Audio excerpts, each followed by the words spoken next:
What would you do if you gave everything? Not some of it. Everything. 40 years of your life walking through a desert with 2 million people who complained every single day. You confronted the most powerful ruler on earth. You watched 10 plagues tear a nation apart. You stretched out your hand and the sea split in half. You climbed a mountain alone and came back down carrying the very words of God. You did all of that.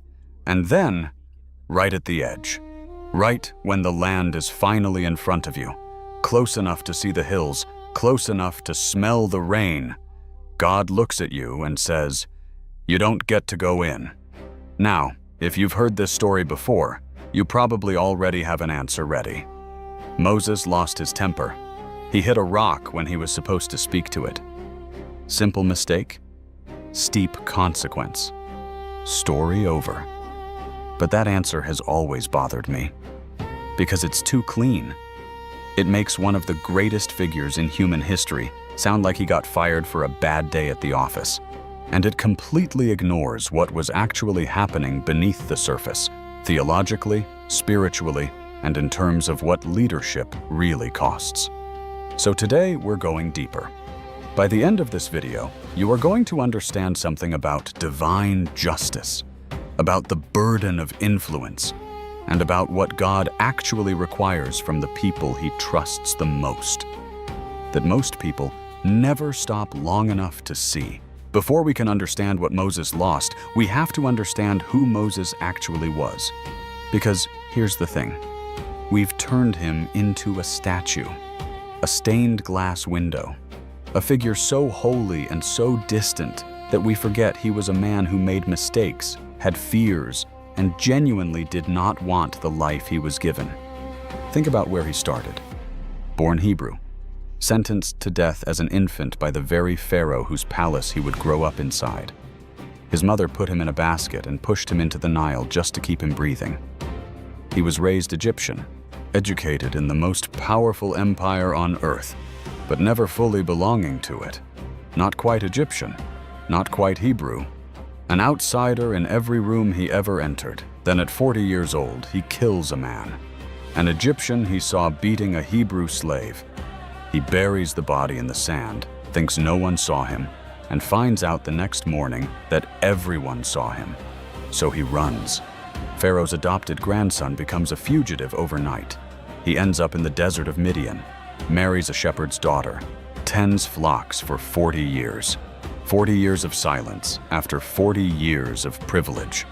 By the time God speaks to him from a burning bush, Moses is 80 years old and has spent half his life in obscurity. And when God finally calls him, Moses pushes back 5 times. 5. Who am I to go to Pharaoh? What if they don't believe me? I'm not a good speaker. Please send someone else. This was not an ambitious man chasing a legacy. This was a man who had already made peace with a quiet life and got pulled back into history against his own instincts.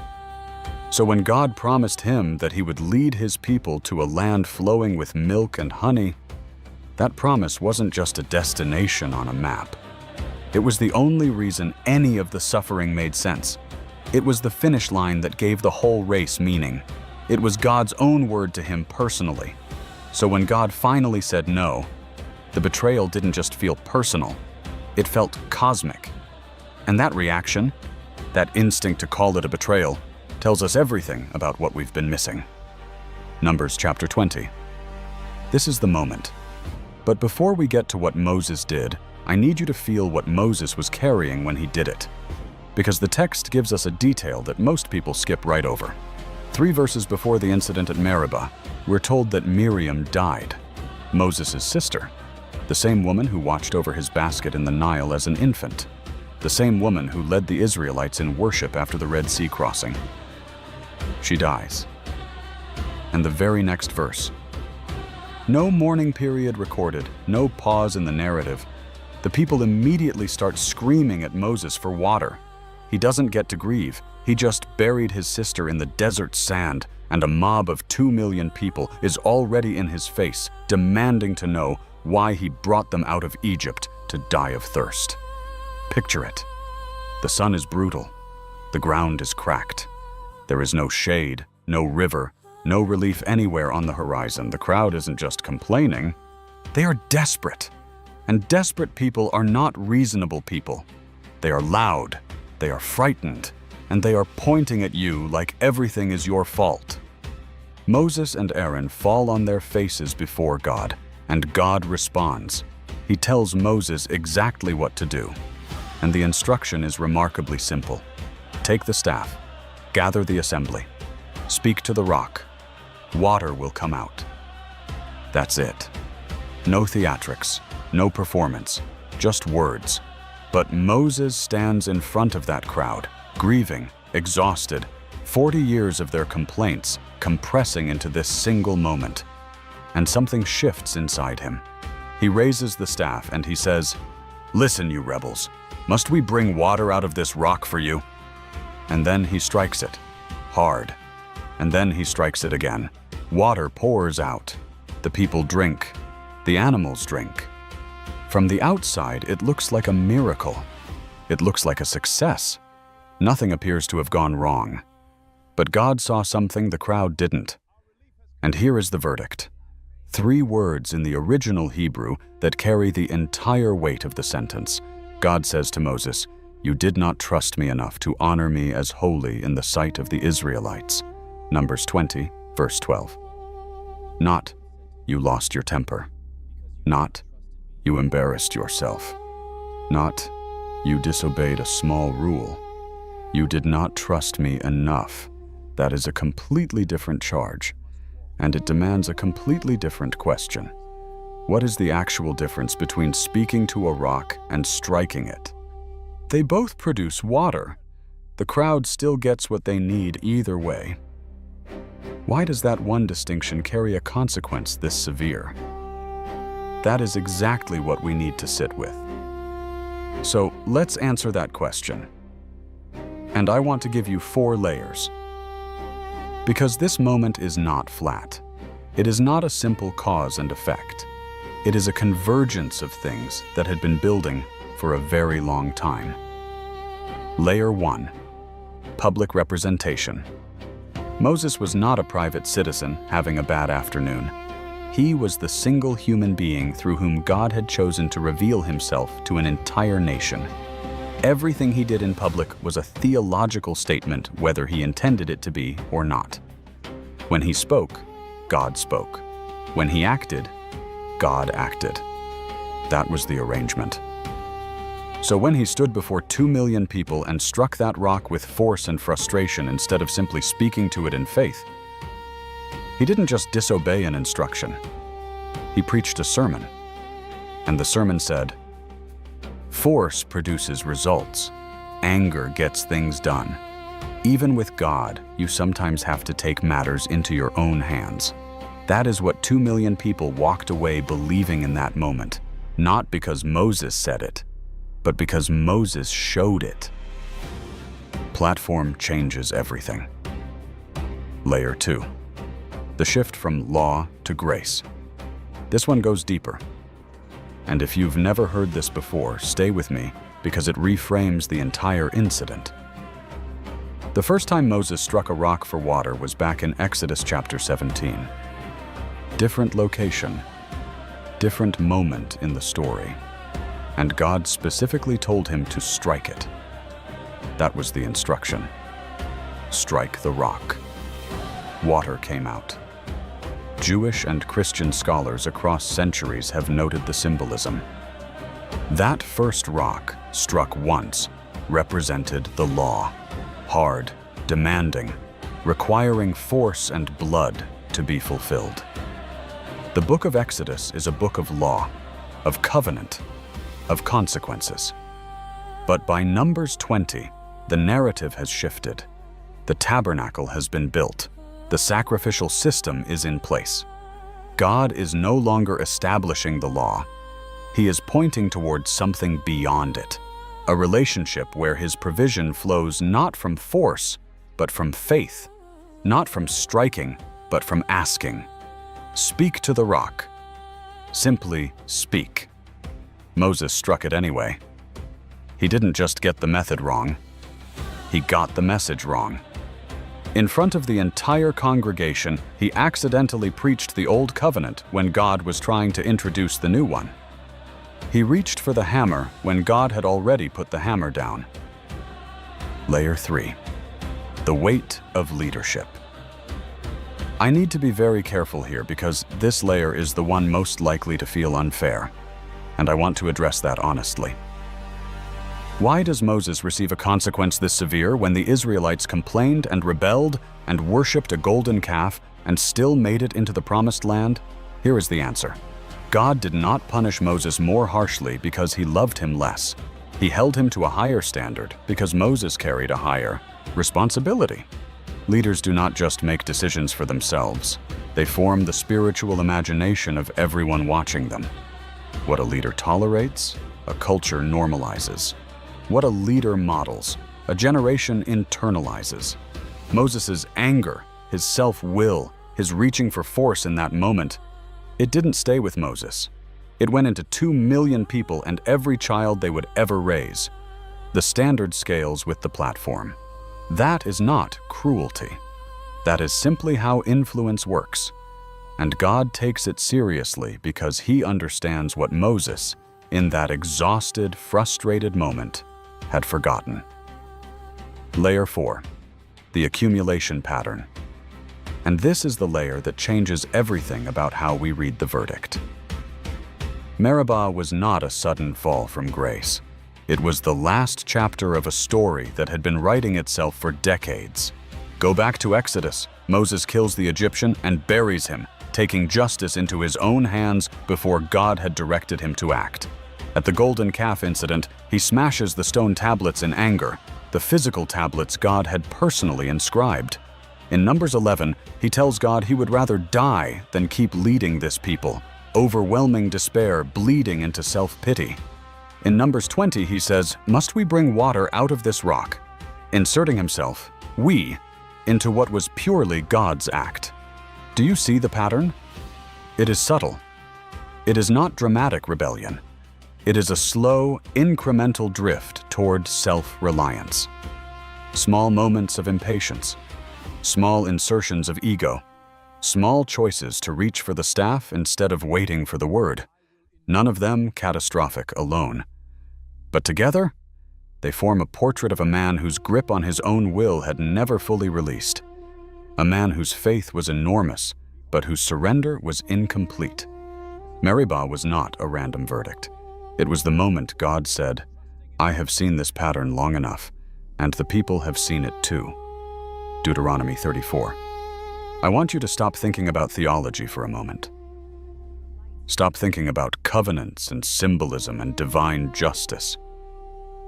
I just want you to see a man. An old man. 120 years old. Standing at the base of Mount Nebo in the plains of Moab, looking up. He knows what is at the top of that mountain. God has already told him, "Go up, look at the land, and then die there." That was the instruction. Not cruel in its delivery, just completely unambiguously clear. You will see it. You will not enter it. And he climbs. Nobody goes with him. There is no procession, no honor guard, no farewell ceremony recorded in the text. The man who led 2 million people through 40 years of wilderness walks up his final mountain alone, 120 years old. And the text tells us, almost as a quiet aside, that his eyes were not dim and his strength had not faded. He was not climbing slowly because his body was failing. He was climbing slowly because he knew.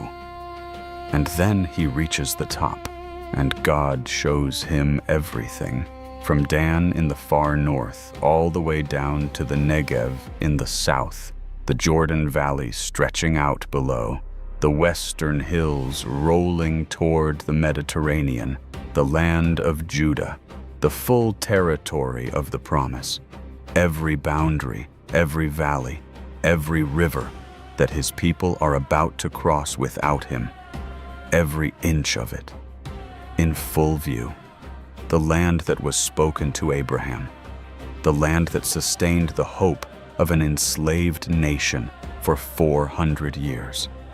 The land Moses had described to the people, defended to God, and devoted his entire second life to reaching, laid out before him in the afternoon light, like a gift he is allowed to see, but never allowed to touch. And then he dies, in complete peace. No resistance, no bitterness recorded in the text. The man who argued with God 5 times at a burning bush when he had nothing to lose says nothing at the end when everything is on the line. That silence is not defeat. That silence is the deepest faith Moses ever demonstrated, greater than the plagues, greater than the parted sea, the willingness to accept an ending he did not choose and to meet it with dignity. That is the completion of a man, not the diminishment of one. And then the text gives us one final detail. Small, easy to pass over, enormous if you stop. God buried him. Not Joshua, not the elders of Israel, not a burial party sent up the mountain after nightfall. God buried him personally, and then hid the grave so completely that no human being has ever found it. Think about what that means. The same God who said, "You will not enter," is the same God who knelt in the dirt of Mount Nebo and placed Moses in the ground with his own hands. There is a tenderness in that act that shatters the narrative of rejection entirely. This was never abandonment. It was never punishment dressed up as justice. Inside, what looked from the outside like the hardest no God ever gave, there was a love so specific, so personal, so careful, that it could not bear to let anyone else handle him. We assumed Moses lost something, that the story of Mount Nebo is fundamentally a story of loss. A great man denied his reward, a faithful servant falling short at the finish line. That has been the frame the entire time. But what if the frame is wrong? Think about what Canaan actually was. Not the symbol of it, the reality of it. The land Moses never entered was a land of constant warfare, of political corruption, of foreign gods seeping back into the culture within a single generation. It was a land that would eventually fracture into civil war, fall to Assyria, fall to Babylon, and send the very people Moses led into exile for centuries. If Moses had crossed that river, if he had lived out his final years watching everything he built slowly compromise and corrode under the pressures of settlement and power, would we still be telling his story the way we tell it now?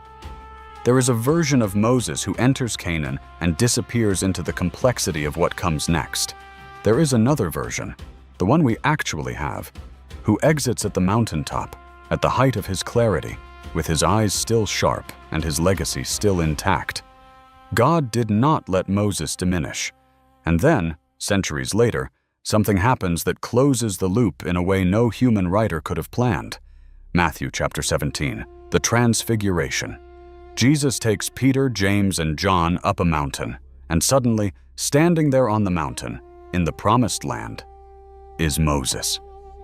He gets there, not through conquest, not through crossing the Jordan on his own 2 feet, but through resurrection, through eternity.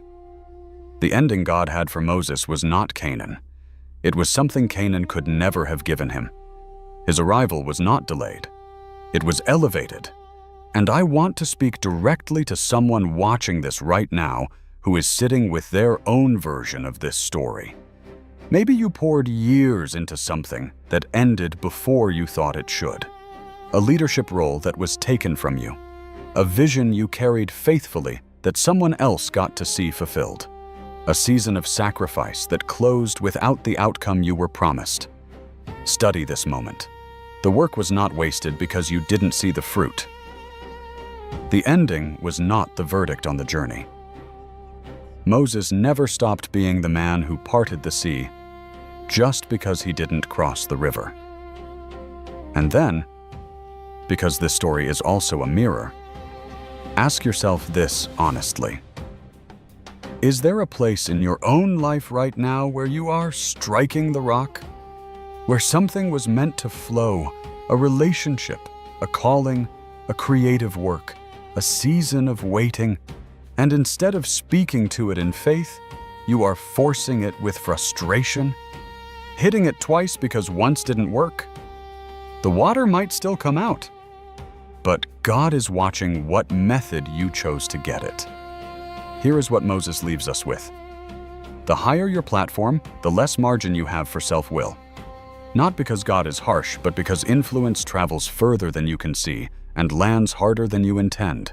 Small deviations do not stay small. They compound quietly over years until one afternoon at a rock in the desert, they become the thing that defines an ending. And even then, even when God says no, that no is not always the final word. Sometimes it is a redirection toward an arrival you could not have reached any other way. What you carry is not the problem. How you choose to use it, and in which moment you choose to trust, that is the whole question. Moses never stopped being Moses. He just ran out of time to be Moses in the way he expected. Maybe that is the most human thing about him. Now I want to hear from you. We went through 4 layers today. Public representation, the shift from law to grace, the weight of leadership, and the accumulation pattern. Which one hit you hardest? Drop the number in the comments, 1, 2, 3, or 4, and tell me why. And if this story moved you, the next one will too. I'll see you there.